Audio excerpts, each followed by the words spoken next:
Assalamualaikum warahmatullahi wabarakatuh. Di sini saya akan membuat resensi terhadap buku yang berjudul Humanisme Gus Dur, Pergumulan Islam dan Kemanusiaan karya Saiful Arif. Tentu buku ini merupakan buku yang luar biasa ya, karena apabila kita membahas humanisme dari pemikiran Barat atau filsafat Barat modern, salah satunya adalah filsuf yang bernama Jean-Paul Sartre yang mengatakan bahwasanya humanisme itu merupakan sesuatu yang ateis atau sekuler ateis katanya. Nah tentu itu akan ditolak oleh Gus Dur karena menurutnya justru kemanusiaan lahir dari agama dan bisa beriringan dengan agama. Nah dari sanalah kemudian selalu timbul pertanyaan besar dari orang-orang Barat. Mungkinkah ajaran agama Islam dengan doktrin ketuhanan yang kuat justru bisa melahirkan nilai-nilai kemanusiaan atau humanisme?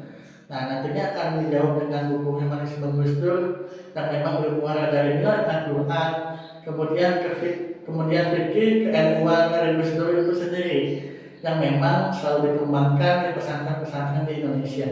Nah, dari sanalah kemudian timbul istilah pribumisasi Islam yang menjadi ciri khas dari Gus Dur. Ini menarik karena universalisme Islam, kosmopolitanisme Islam yang begitu kuat atau begitu luas justru bisa menyatu dengan budaya di Indonesia. Nah itulah merupakan ciri khas pemikiran dari Gus Dur. Nah kemudian untuk selanjutnya akan dibahas melalui video ini. Silakan menyimak.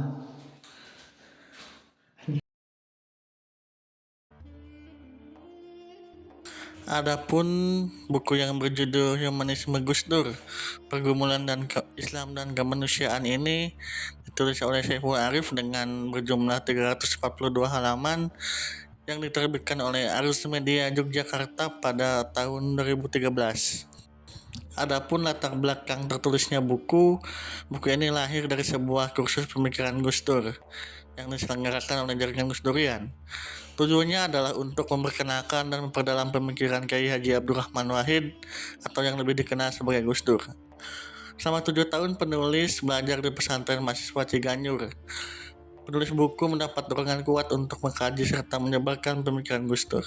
Bahkan bagi sebagian orang, membaca tulisan-tulisan Gus Dur memberikan ketenangan batin layaknya menemukan nilai-nilai tasawuf dalam kajian ilmiah. Setelah wafatnya Gus Dur pada 30 Desember 2009, muncul kesadaran kolektif untuk merawat dan meneruskan warisan intelektual.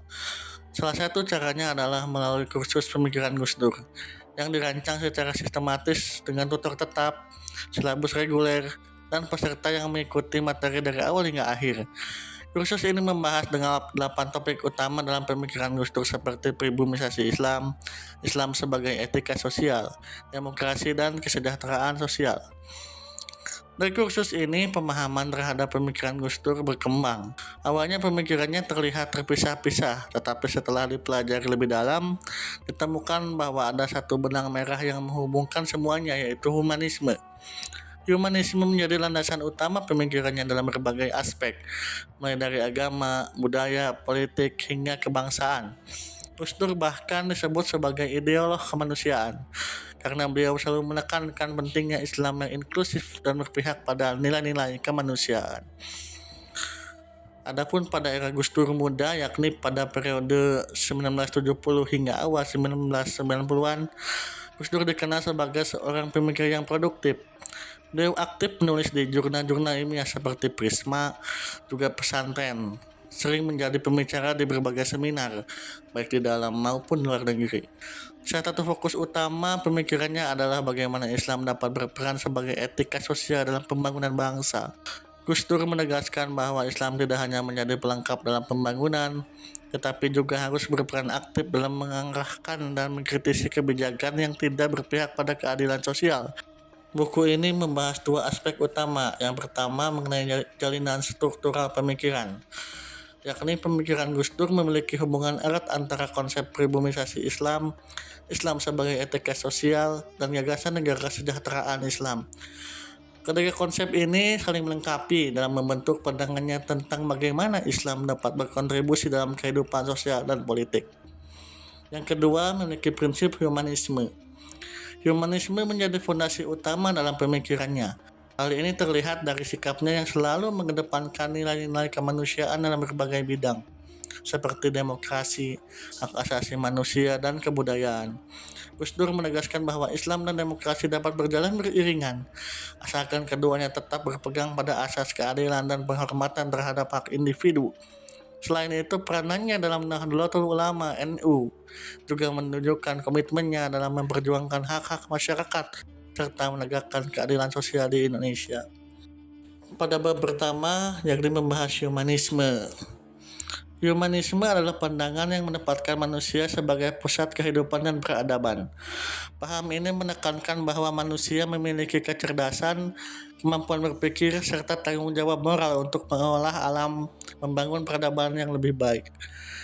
Dalam sejarahnya, humanisme lahir sebagai reaksi terhadap kondisi yang membatasi kebebasan manusia, terutama pada abad pertengahan ketika gereja dan negara memiliki kekuasaan yang sangat besar atas kehidupan individu. Humanisme berkembang pesat pada zaman Renaissance dan pencerahan. Pada masa ini, para pemikir mulai menekankan pentingnya akal dan ilmu pengetahuan dalam memahami dunia. Tokoh-tokoh seperti Giovanni Pico della Mirandola, René Descartes, dan Giordano Bruno berkontribusi dalam pemikiran humanisme dengan menekankan kebebasan berpikir dan pentingnya ilmu pengetahuan. Salah satu contoh pemikiran yang terkenal dari Eropa adalah ungkapan Descartes, "Aku berpikir maka aku ada," atau cogito erga sum, yang menegaskan bahwa kesadaran manusia menjadi dasar eksistensi sendiri. Selain itu, perkembangan ilmu pengetahuan seperti fisika Newtonian semakin memperkuat keyakinan bahwa alam dapat dipahami melalui rasionalitas. Para pemikir pada abad ke-18 juga berpendapat bahwa moral tidak harus selalu berdasarkan ajaran agama, tetapi bisa diturunkan dari prinsip-prinsip rasional dan hukum alam. Pemikiran tersebut mendorong lahirnya konsep hak asasi manusia yang menegaskan bahwa setiap individu memiliki hak-hak dasar yang tidak boleh dilanggar. Kemudian humanismenya dalam mengkritik agama. Seiring berkembangannya, muncul pemikiran humanisme ateis yang lebih kritis terhadap agama. Tokoh seperti Ludwig Feuerbach, Karl Marx, dan Friedrich Nietzsche menyoroti bagaimana agama sering digunakan untuk membatasi kebebasan manusia. Feuerbach berpendapat bahwa konsep Tuhan adalah proyeksi dari sifat-sifat ideal manusia, sementara Marx melihat agama sebagai candu masyarakat yang membuat manusia pasrah terhadap ketidakadilan. Nietzsche bahkan mengumumkan kematian Tuhan, yang berarti bahwa manusia harus menciptakan nilai-nilai moralnya sendiri tanpa bergantung pada ajaran agama. Namun tentunya pandangan ini juga mendapat kritik. Banyak yang berpendapat bahwa agama tetap memiliki peran penting dalam membentuk moralitas dan memberikan makna hidup bagi banyak orang. Di Indonesia tentunya Gus Dur mengembangkan konsep humanisme yang selaras dengan nilai-nilai Islam. Beliau ingin menunjukkan bahwa agama dan humanisme bisa berjalan beriringan. Gus Dur melihat humanisme ini sebagai bagian dari ajaran Islam yang menekankan tanggung jawab manusia sebagai khalifah di bumi. Ia percaya bahwa Islam tidak hanya mengatur hubungan manusia dengan Tuhan, tetapi juga dengan sesama manusia dan lingkungannya. Dalam konteks keindonesiaan, Gus Dur memperjuangkan hak asasi manusia, keadilan sosial, dan kebebasan beragama dengan tetap berpegang pada nilai Islam. Salah satu pemikiran utama Gus Dur adalah konsep pribumisasi Islam, yakni upaya untuk menyesuaikan ajaran Islam dengan budaya lokal tanpa kehilangan esensi ajaran agama Islam. Ia juga menekankan bahwa agama harus menjadi sumber nilai-nilai kemanusiaan yang inklusif dan tidak digunakan sebagai alat untuk menindas kelompok lainnya. Bab 2 mengenai jalinan struktural pemikiran. Ketika kita berbicara tentang pemikiran Gus Dur, ada satu benang merah yang selalu tampak jelas, yakni pandangan beliau tentang demokrasi, pluralisme, dan keadilan sosial. Gus Dur tidak hanya seorang pemikir, tetapi juga seorang pejuang berusaha menerapkan nilai Islam dalam kehidupan berbangsa dan bernegara dengan cara yang inklusif dan humanis.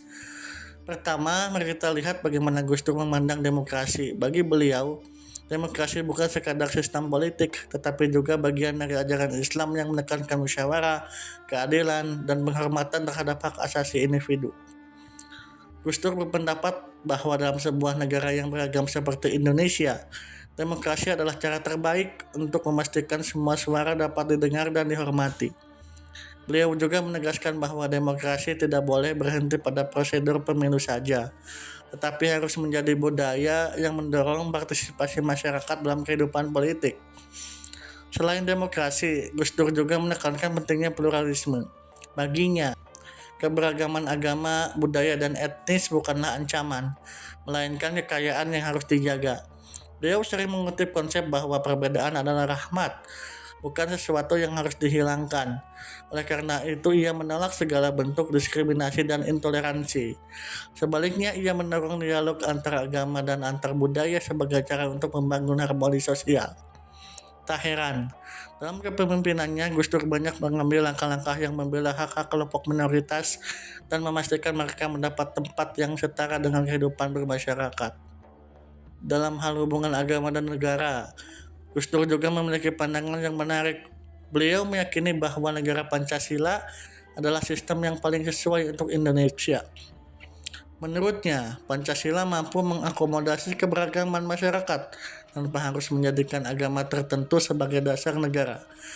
Dengan pendekatan tersebut, beliau ingin memastikan bahwa semua warga negara, tanpa memandang latar belakang agama mereka, dapat hidup berdampingan dengan damai dan mendapatkan perlakuan yang adil. Pemikiran Gus Dur yang menekankan humanisme Islam, demokrasi, dan pluralisme tetap relevan hingga saat ini. Gagasannya menjadi fondasi bagi masyarakat yang lebih inklusif, toleran, dan berkeadilan. Melalui pemikirannya, Gus Dur mengajarkan kepada kita bahwa keberagaman bukan untuk ditakuti, tapi untuk dirayakan. Demokrasi bukan hanya tentang pemilu, tetapi juga tentang keterlibatan aktif dalam membangun bangsa. Dan keadilan sosial bukan hanya teori, tetapi harus diwujudkan dalam kebijakan dan tindakan yang nyata. Itulah mengapa hingga kini pemikiran Gus Dur masih terus menginspirasi banyak orang dalam memperjuangkan hak-hak asasi manusia, kebebasan berpendapat, serta persaudaraan tanpa batas. Karena bagi Gus Dur, tidak penting apapun agamamu dan atau sukumu, kalau kamu bisa berbuat baik untuk semua orang, itulah yang terpenting. Bab 3 mengenai pribumisasi Islam. Kita mungkin sering mendengar istilah Islam Nusantara atau pribumisasi Islam. Tapi sebenarnya apa sih yang dimaksud dengan pribumisasi Islam? Konsep tersebut khas digagas oleh Kyai Haji Abdurrahman Wahid atau yang lebih kita kenal sebagai Gus Dur. Menurut beliau, Islam yang hadir di Indonesia tidak boleh lepas dari realitas sosial dan budaya masyarakat setempat. Bagaimana Islam harus bisa membaur tanpa harus kehilangan nilai-nilai utamanya. Bayangkan saja, Islam datang ke Nusantara bukan dengan cara paksaan atau kekerasan, tapi melalui proses akulturasi budaya yang sangat halus. Kita bisa melihat bagaimana Wali Songo menyebarkan Islam dengan pendekatan seni budaya seperti wayang, tembang-tembangan Jawa, hingga adat istiadat yang masih dipertahankan hingga sekarang. Inilah yang disebut pribumisasi Islam, yaitu menyesuaikan ajaran Islam dengan kondisi sosial budaya setempat tanpa menghilangkan esensinya. Gus Dur meyakini bahwa Islam bukan sekadar kumpulan aturan hukum fikih yang kaku, melainkan juga mengandung nilai-nilai moral dan etika yang luas.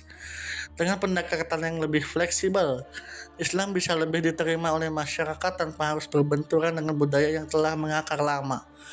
Prinsip ini juga membantu mencegah benturan antara agama dan budaya yang seringkali terjadi di berbagai negara.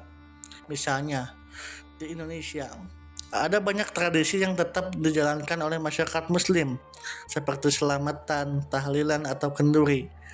Meski mungkin tidak ditemukan dalam tradisi Islam di Timur Tengah, praktik-praktik ini tetap dijaga karena mengandung nilai kebersamaan dan gotong royong yang sejalan dengan ajaran Islam. Justru Islam yang mampu beradaptasi dengan budaya lokal, inilah yang membuatnya semakin kuat dan mudah diterima oleh masyarakat. Lebih dari itu, pribumisasi Islam juga berkaitan dengan keadilan sosial. Gus Dur percaya bahwa Islam tidak hanya mengatur ibadah dan hukum, tetapi juga berperan dalam membangun kesejahteraan masyarakat. Dalam pandangan beliau, Islam harus hadir sebagai solusi bagi permasalahan sosial seperti kemiskinan, pendidikan, dan kesetaraan. Dengan begitu, Islam benar-benar bisa menjadi rahmat bagi seluruh alam, bukan hanya bagi umat Muslim, tetapi juga bagi seluruh masyarakat. Jadi, pribumisasi Islam bukan berarti melemahkan Islam, tetapi justru menguatkan posisinya dalam kehidupan masyarakat. Islam yang tumbuh di Indonesia harus bisa menjadi bagian dari budaya tanpa kehilangan nilai-nilainya. Dengan begitu, kita bisa menjaga harmoni, toleransi, dan menjadikan Islam sebagai kekuatan yang membawa kebaikan bagi semua orang. Selanjutnya, bab 4 akan membahas Islam sebagai etika sosial. Gus Dur memandang Islam bukan hanya sebagai ajaran yang mengatur hubungan manusia dengan Tuhan, tetapi juga sebagai pedoman dalam kehidupan sosial. Beliau melihat bahwa Islam memiliki nilai-nilai etika sosial yang bisa menjadi panduan dalam membangun masyarakat yang lebih adil dan berkeadaban. Salah satu gagasannya adalah memperluas pemahaman fikih yang tidak boleh hanya fokus pada hukum ibadah saja, tetapi juga harus merespon persoalan sosial. Menurutnya, hukum Islam harus tetap berkembang agar bisa menjadi alat transformasi sosial yang membawa keadilan bagi semua. Beliau juga menegaskan bahwa Islam tetap bisa berperan dalam kehidupan bernegara. Meskipun tidak menjadi dasar hukum negara, Islam baginya adalah moral yang menuntun masyarakat, bukan sekadar aturan yang harus dilembagakan secara formal. Selain itu, Gus Dur memperkenalkan konsep rukun sosial. Beliau menganggap sama pentingnya dengan rukun Islam dan rukun iman. Ia mengkritik dua kecenderungan ekstrim dalam beragama.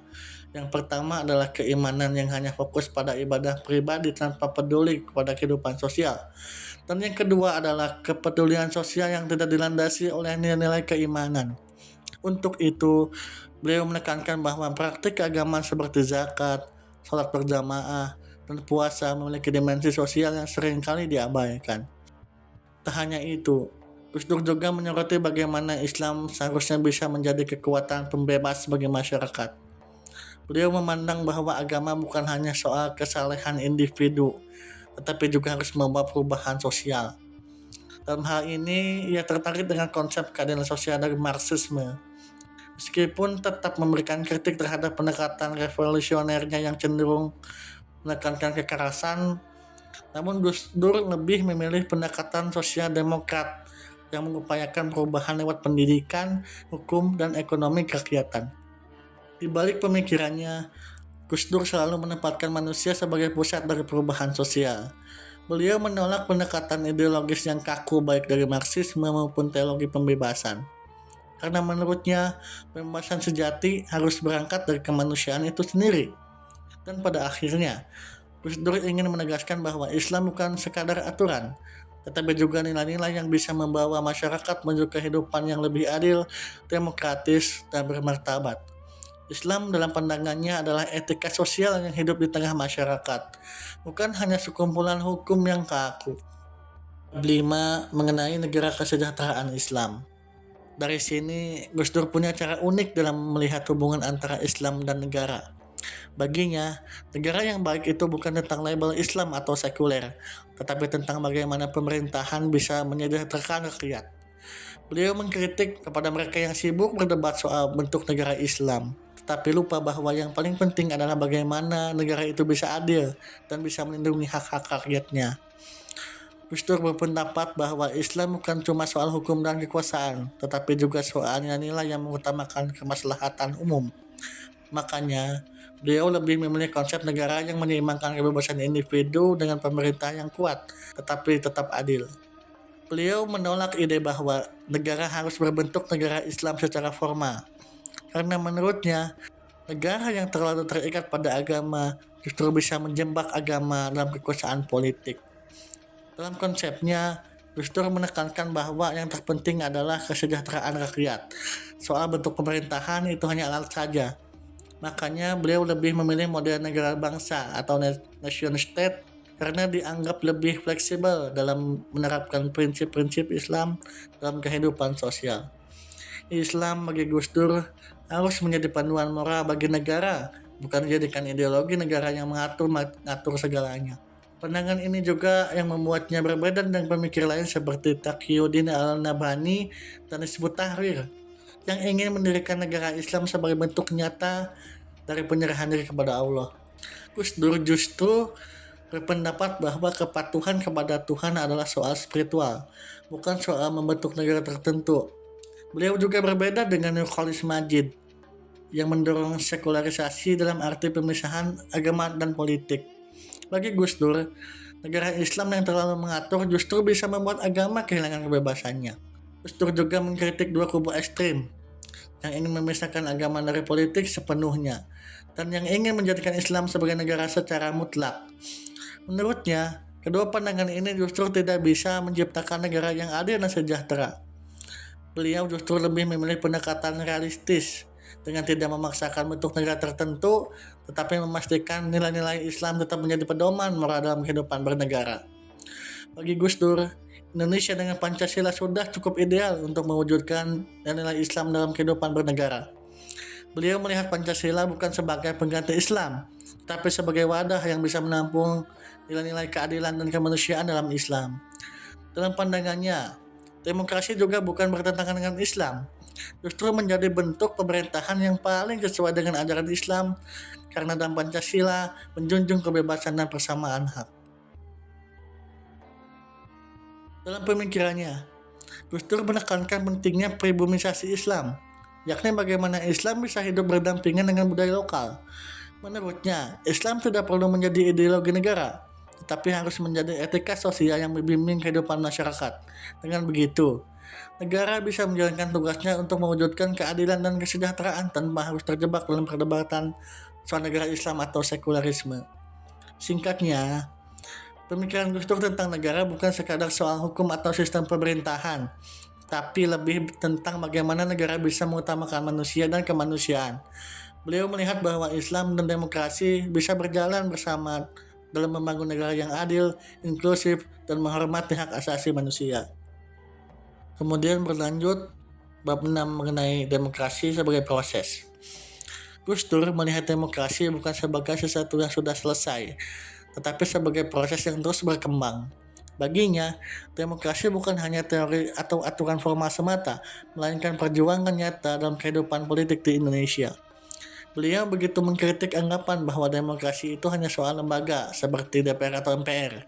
Menurutnya, demokrasi sejati bukan hanya tentang adanya institusi, tetapi tentang bagaimana rakyat benar-benar terlibat dalam kehidupan politik.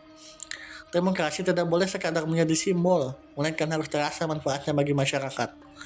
Selain itu, Gus Dur menyoroti kondisi di mana masyarakat sering merasa tidak punya pilihan selain menerima keadaan yang ada.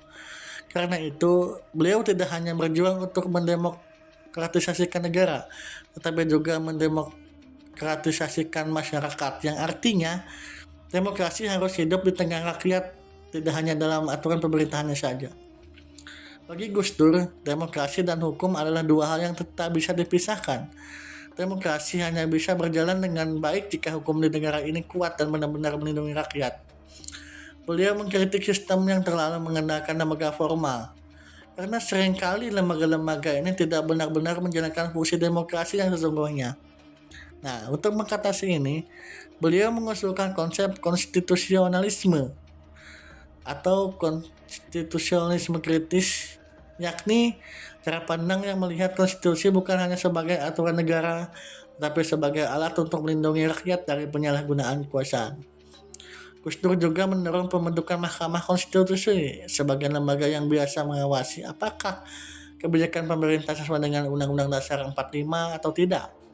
Dengan adanya lembaga ini, rakyat menjadi punya alat untuk mengontrol pemerintah agar tidak sewenang-wenang. Beliau juga menekankan bahwa demokrasi Indonesia harus terus berkembang sesuai dengan nilai Pancasila yang ada.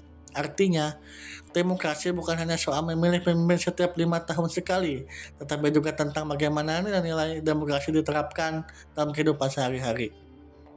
Menurut Gus Dur, demokrasi tidak bertentangan dengan Islam. Sebaliknya, banyak nilai dalam demokrasi seperti keadilan, musyawarah, dan kesetaraan yang sejalan dengan ajaran Islam.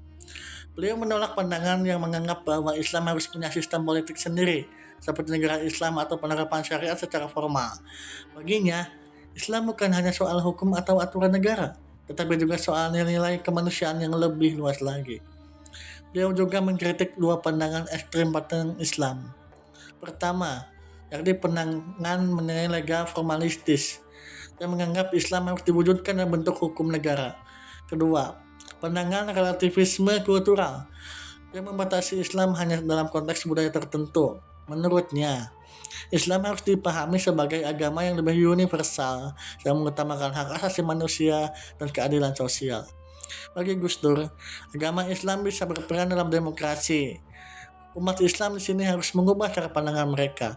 Islam tidak boleh hanya dipahami sebagai aturan hukum semata, tetapi juga sebagai ajaran yang memperjuangkan keadilan dan kesejahteraan semua orang, tanpa memandang perbedaan agama atau latar belakang. Dalam bab 7 akan membahas kehidupan sosial manusiawi. Gus Dur menekankan pentingnya nilai-nilai yang menjadi dasar kehidupan sosial, terutama dalam lingkungan pesantren. Menurutnya, nilai-nilai di pesantren tidak hanya berasal dari ajaran agama, tetapi juga terbentuk dari kesadaran kolektif yang muncul dalam kesehariannya. Baginya, pendidikan di pesantren bukan sekadar soal akademik, melainkan lebih kepada pembentukan karakter dan nilai-nilai moral yang membimbing santri dalam kehidupan sosial mereka. Meskipun sering dianggap sebagian dari masyarakat tradisional, pesantren sebenarnya memiliki peran besar dalam membangun masyarakat. Gus Dur mengkritik pandangan Orde Baru yang melihat pesantren sebagai penghambat modernisasi. Justru sebaliknya, beliau justru melihat pesantren sebagai komunitas yang bisa memberikan dampak besar bagi masyarakat. Dengan kehidupan yang khas, pesantren mampu menanamkan nilai-nilai keagamaan yang kuat dan memberi kontribusi terhadap perkembangan sosial dan budaya. Menurut Gus Dur, keunikan pesantren terletak pada sistem pembelajarannya yang fleksibel dan berbasis praktik. Santri tidak hanya diajarkan teori, tetapi juga bagaimana menerapkan ajaran agama dalam kehidupan sehari-hari.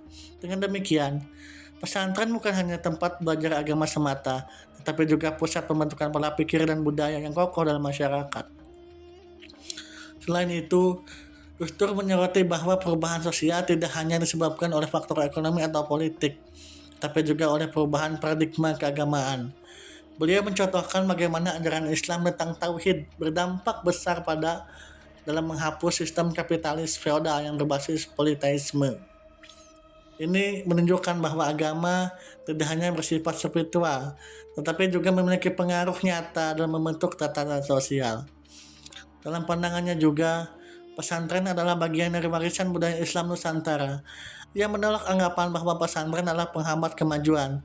Justru beliau melihat sebagai kekuatan mental yang menyeimbangkan kehidupan duniawi dan ukhrawi. Pesantren mengajarkan santri untuk tetap rendah hati dalam kekayaan dan tidak mudah putus asa dalam menghadapi kemiskinan, sehingga membentuk masyarakat dengan fondasi etika sosial Islam yang lebih kuat. Gus Dur juga mengkritik pandangan yang melihat pesantren sebagai warisan budaya kuno yang menghambat pembangunan. Sebagai orang yang tumbuh di lingkungan pesantren, beliau memiliki pemahaman mendalam mengenai tradisi ini dan melihatnya bukan sebagai sesuatu yang statis, tetapi sebagai budaya yang terus berkembang dan beradaptasi. Gus Dur menyoroti dua aspek utama dalam pemikirannya mengenai kebudayaan. Yang pertama, agama sebagai kekuatan transformasi sosial. Artinya, agama bukan hanya alat untuk menjaga harmoni sosial, tetapi juga memiliki peran dalam menciptakan perubahan menuju masyarakat yang lebih adil. Yang kedua, pentingnya budaya pesantren dalam kehidupan sosial. Artinya, pesantren bukan sekadar institusi pendidikan agama, tetapi juga bagian dari sistem budaya yang membentuk pola pikir dan gaya hidup santrinya. Menurut Gus Dur, kebudayaan adalah seni menjalani hidup, bukan sekadar benda mati yang diwariskan. Beliau menolak pandangan yang melihat kebudayaan hanya sebatas seni, sastra, atau bahasa. Baginya kebudayaan adalah sesuatu yang hidup dan terus berkembang dalam kehidupan sosial. Seni dalam perspektif Gus Dur memiliki peran penting sebagai alat untuk membersihkan hati nurani masyarakat. Misalnya, beliau begitu menyoroti peran teater dan wayang sebagai bentuk seni yang tidak hanya menghibur, tetapi juga menjadi sarana kritik sosial.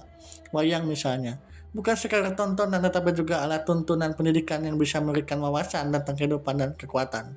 Secara keseluruhan, Gus Dur melihat kebudayaan sebagai sesuatu yang dinamis dan memiliki peran penting dalam membentuk kehidupan sosial yang lebih adil, juga manusiawi. Bagi Gus Dur, Kebudayaan bukan hanya sekadar warisan, tetapi seni hidup yang terus berkembang dan memberikan makna dalam kehidupan manusia. Kemudian tiba di bab 8 mengenai peran kebangsaan Nahdlatul Ulama. Gus Dur selalu melihat Nahdlatul Ulama atau NU lebih dari sekadar organisasi keagamaan. Bagi beliau, NU adalah bagian dari perjalanan Islam di Indonesia yang tumbuh dan berkembang dengan tradisi khas pesantren serta nilai-nilai tasawuf. NU tidak hanya menjadi tempat belajar agama, tetapi juga menjadi gerakan sosial yang membawa Islam ke dalam kehidupan masyarakat dengan cara yang lebih membumi. Islam diperkenalkan NU di Nusantara bukanlah Islam yang kaku dan penuh aturan formal, melainkan Islam yang fleksibel dan dekat dengan budaya lokal. NU tidak hanya berpegang pada hukum fikih, tetapi juga mengkombinasikannya dengan tasawuf, yakni sebuah pendekatan spiritual yang menekankan ketulusan dan kebijaksanaan dalam beragama. Karena itulah NU memiliki cara pandang yang berbeda dibandingkan gerakan Islam lainnya, terutama dalam menghadapi modernisasi dan sekularisasi. Dalam dunia politik, NU tidak pernah terjebak dalam fanatisme terhadap sistem pemerintahan tertentu. Di sini Gus Dur percaya bahwa yang paling penting dalam politik bukanlah bentuk negara, melainkan kesejahteraan rakyat. Prinsip tersebut menjadikan NU tidak mudah terpancing untuk mendukung ide negara Islam secara formal, karena bagi NU, Islam adalah etika sosial yang harus diwujudkan dalam keseharian, bukan aturan yang dipaksakan dalam sistem pemerintahan. Adapun hubungan NU dengan negara, sejak awal berdirinya, NU selalu berperan dalam perjalanan bangsa Indonesia. Pada tahun 1936, NU mengakui Hindia Belanda sebagai Dar al-Sulh atau wilayah damai, untuk menunjukkan bahwa Islam bisa hidup berdampingan dengan pemerintahan kolonial. NU juga terlibat dalam perumusan Pancasila Undang-Undang Dasar 1945. Bahkan pada 1954, NU menerima Presiden Republik Indonesia sebagai Waliul Amri, yakni pemimpin sah yang harus ditaati. Puncaknya, pada Muktamar NU pada tahun 1984, organisasi ini secara resmi menerima Pancasila sebagai asas negara, yang semakin mempertegas bahwa posisi NU sebagai bagian dari bangsa Indonesia. Gus Dur sendiri memimpin NU pada periode tahun 1984 hingga 1998, masa di mana Orde Baru masih sangat kuat dan modernisasi menjadi agenda utama pemerintah. Dalam menghadapi negara, Gus Dur tidak mau NU hanya menjadi alat politik yang pasif. Beliau menekankan strategi yang disebutnya sebagai dansa gengsi. Kadang NU bersikap dekat dengan pemerintah, tetapi kadang juga sangat kritis. Pada tahun 1984, NU membuat keputusan besar dengan menerima asas tunggal Pancasila dan melepaskan diri dari partai politik. Dengan langkah ini, NU tidak lagi terjebak dalam pemerintahan politik praktis dan bisa lebih fokus pada peran sosial dan pendidikan sesuai dengan Khitah tahun 1926. Keputusan ini menunjukkan bahwa NU menolak politisasi agama yang seringkali hanya menguntungkan segelintir elit. Namun bukan berarti NU menjadi pasif. Pada tahun 1990-an, Gus Dur justru menggunakan Pancasila sebagai alat untuk mengkritik pemerintahan Soeharto. Beliau menafsirkan Pancasila dengan cara yang lebih demokratis dan inklusif, memberikan perlawanan terhadap otoritarisme dengan cara yang tidak frontal tetapi lebih efektif. Di luar politik juga Gus Dur mendorong perubahan sosial dengan memberdayakan masyarakat, terutama lewat pesantrennya. Beliau menolak cara pembangunan yang hanya datang dari atas top down, tapi lebih memilih pendekatan di bawah atau bottom up. Melalui NU, dia mendukung berbagai program seperti pendidikan koperasi, bantuan hukum bagi rakyat kecil, serta pendirian Bank Pengkreditan Rakyat atau BPR untuk membantu masyarakat akses modal usaha. Dalam menghadapi negara, Gus Dur tidak pernah sepenuhnya menolak kerjasama dengan pemerintah, tetapi ia juga mau menjadi alat negara. Ia tetap menjaga keseimbangan antara bekerja sama bersikap kritis, memastikan bahwa NU bisa berkontribusi dalam pembangunan tanpa kehilangan intervensinya. Adapun mengenai hubungan NU, Islam dan nasionalisme, salah satu pemikiran utama Gus Dur dalam NU adalah konsep pribumisasi Islam. Beliau ingin agar Islam di Indonesia berkembang sesuai dengan budaya lokal tanpa kehilangan esensinya. NU tidak ingin Islam hanya dipahami sebagai sekumpulan aturan hukum, tetapi sebagai nilai-nilai moral dan etika sosial yang bisa memperbaiki kehidupan masyarakat. NU juga berperan besar dalam menjaga nasionalisme Indonesia. Bagi Gus Dur, Islam dan nasionalisme bukanlah dua hal yang bertentangan, melainkan bisa saling melengkapi. NU menerima Pancasila sebagai ideologi negara karena melihatnya sebagai jalan terbaik untuk menjaga persatuan dan kesejahteraan rakyat. Namun, perjalanan NU tidak selalu mulus. Ada tantangan besar yang selalu dihadapi baik dari dalam maupun luar organisasi. Salah satu kelemahan dari NU adalah lambatnya gerak organisasi dalam merespon perubahan zaman. Banyak pengurus dari jamaah yang masih pasif dalam menghadapi persoalan kebangsaan. Jika NU tidak mampu beradaptasi dengan perubahan sosial dan politik, maka pasti ada risiko NU menjadi tidak relevan di masa depan nanti. Meski demikian, pemikiran dan gerakan Gus Dur tetap menjadi inspirasi bagi NU hingga hari ini. Beliau telah membawa NU ke dalam ranah kebangsaan dan demokrasi, menjadikannya kekuatan sosial yang tetap relevan dalam perjalanan bangsa Indonesia. Warisan pemikiran Gus Dur dalam NU bukan hanya tentang bagaimana berpolitik, tetapi bagaimana menjaga nilai Islam dalam kehidupan masyarakat tanpa harus kehilangan identitas kebangsaan. Akhirnya tiba di inti pembahasan, yakni bab 9 mengenai humanisme Gus Dur. Pemikiran Gus Dur selalu berpusat pada satu hal, yakni kemanusiaan. Bagi beliau, agama tidak boleh sekadar berkutat pada aturan formal, tetapi harus benar-benar membawa manfaat bagi manusia. Menurutnya, setiap manusia memiliki martabat tinggi di hadapan Tuhan, sehingga harus dihormati dan diperlakukan dengan adil. Itulah mengapa Gus Dur lebih memilih dikenang sebagai seorang humanis daripada sekadar tokoh agama atau politik. Beliau selalu menekankan bahwa Islam hadir untuk melindungi dan menyejahterakan manusia. Dalam Al-Quran sendiri, menyelamatkan satu nyawa disebut setara dengan menyelamatkan seluruh umat manusia.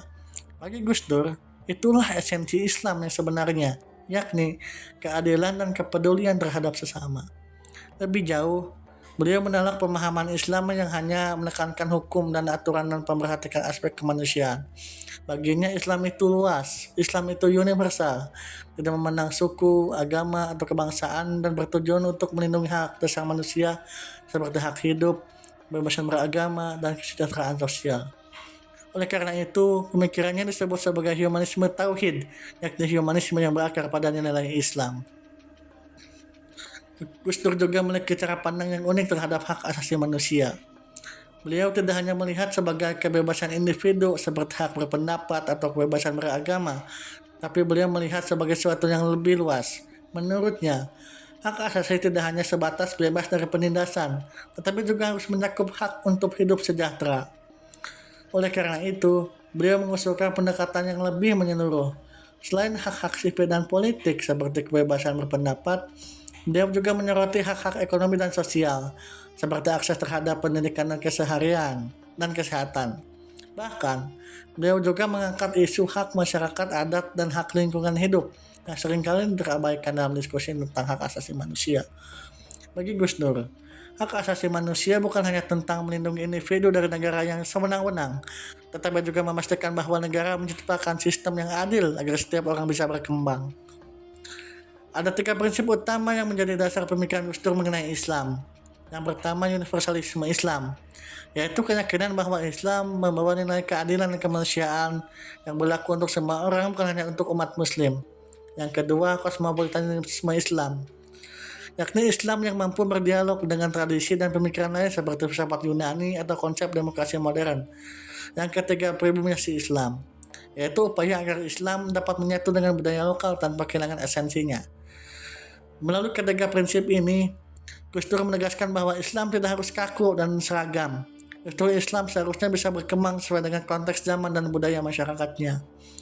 Dalam pandangan Gus Dur, modernisasi Islam bukan berarti menjadikannya seperti dunia barat, tetapi menyesuaikan nilai-nilai Islam dengan dunia modern dan tanpa kehilangan akar keagamaannya. Demokrasi misalnya bisa berjalan seiring dengan nilai Islam, karena dalam Islam juga ada konsep musyawarah, yakni syura, keadilan, al-adalah, dan kesetaraan atau musawah. Dia juga begitu menentang dehumanisasi dalam Islam. Sayangnya dalam perjalanan sejarah, Islam sering mengalami dehumanisasi, yakni kehilangan sisi kemanusiaannya. Menurut Gus Dur ada 2 penyebab utama hal ini. Yang pertama, pelembagaan yang berlebihan di mana Islam terlalu difokuskan pada aturan hukum yang kaku, sehingga kehilangan ruh kemanusiaannya. Akibatnya, agama lebih sering dipakai untuk menghakimi orang lain daripada menerbangkan kasih sayang. Yang kedua, penyempitan ilmu pengetahuan, di mana Islam yang dulu terbuka terhadap berbagai disiplin ilmu malah semakin tertutup. Akibatnya, pemikiran Islam menjadi stagnan dan kurang bisa beradaptasi dengan perkembangan zaman.